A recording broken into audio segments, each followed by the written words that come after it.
সব চ্যালেঞ্জ মোকাবেলা করে বিএনপি সরকার তিস্তা মহাপরিকল্পনা বাস্তবায়ন করবে বলে জানিয়েছেন পানি সম্পদ মন্ত্রী শহীদ উদ্দিন চৌধুরিয়ানী। দুপুরে বাংলাদেশ প্রকৌশল বিশ্ববিদ্যালয় বুয়েট আয়োজিত তিস্তা নদীর টেকসই ব্যবস্থাপনা শীর্ষক সেমিনারে তিনি বলেন, বিগত 17 বছরে স্বার্থবিরোধী নানা সিদ্ধান্তের কারণেই দেশ পিছিয়ে পড়েছে। বলেন, দীর্ঘ সময়েও প্রতিবেশী দেশের কাছ থেকে তিস্তার পানির ন্যায্য হিস্যা আদায় করতে না পারা বাংলাদেশের বড় ব্যর্থতা।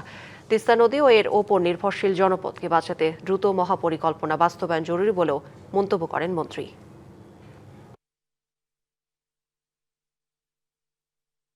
বন্ধু দেশেই তো বন্ধু দেশের স্বার্থ রক্ষা করবে। আমাদের স্বার্থের প্রতি তারা নজর দিবেন। আমাদের সঙ্গে তাদের বন্ধুত্বের সম্পর্কের অবনতি হোক, এটা কখনো আমরা চাই না। কোন দেশও যদি আমাদেরকে এই সাপোর্ট, টেকনিক্যাল সাপোর্ট দেওয়ার জন্য এগিয়ে আসেন, অবশ্যই আমরা সেটাকে সাদরে গ্রহণ করব। নগদ নিয়ে এলো হার না মানা হার অফার। সর্বনিম্ন 10,000 টাকা রেমিটেন্স নগদে পাঠালে থাকছে স্বর্ণের হার জেতার সুযোগ।